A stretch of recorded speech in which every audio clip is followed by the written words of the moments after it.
In today's video, I'm going to teach you how to change BlueStacks controls. Go ahead and open BlueStacks on your computer. When it loads, you should see the main BlueStacks window with your installed apps or games shown as large icons, and a toolbar on the right side of the screen.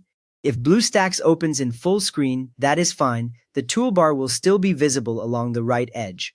Now open the game or app you want to change controls for. Click its icon once and wait for it to fully launch inside BlueStacks. You will know it is ready when you see the game menu or home screen, and your mouse cursor is inside the game window.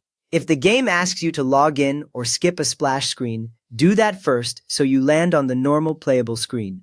Once your game is open, look to the right side toolbar and click the keyboard icon, the one that looks like a small game controller. This is the Game Controls button, and when you click it, a small overlay will appear on the game screen.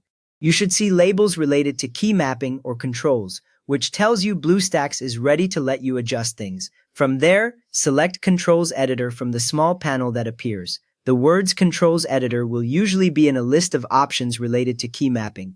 When you click it, the game view will dim slightly, and you will see different on-screen control markers or boxes appear over the game, each representing a current control. This editor view is where all the changes will happen. Now edit the controls shown on the screen. Let us start with Tap Spot.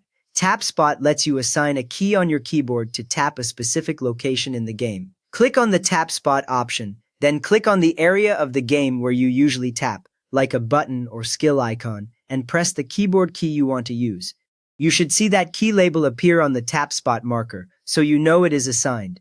Next, look for the D-pad control if your game uses character movement. D-pad is where you change the movement keys, usually WASD. Click the D-pad control, then click on each direction and press the keys you want for up, left, down, and right. A helpful trick is to keep WASD unless you have a strong reason, since many games and guides assume that layout. After that, adjust aim, pan, and shoot settings if your game uses the mouse for camera or aiming. In this section, you can tune how the mouse moves the view and which button fires or interacts.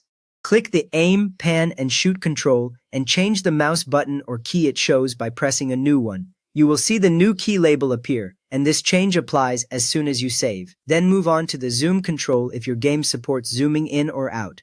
Zoom lets you change which keys control zoom, often the mouse wheel or specific keys.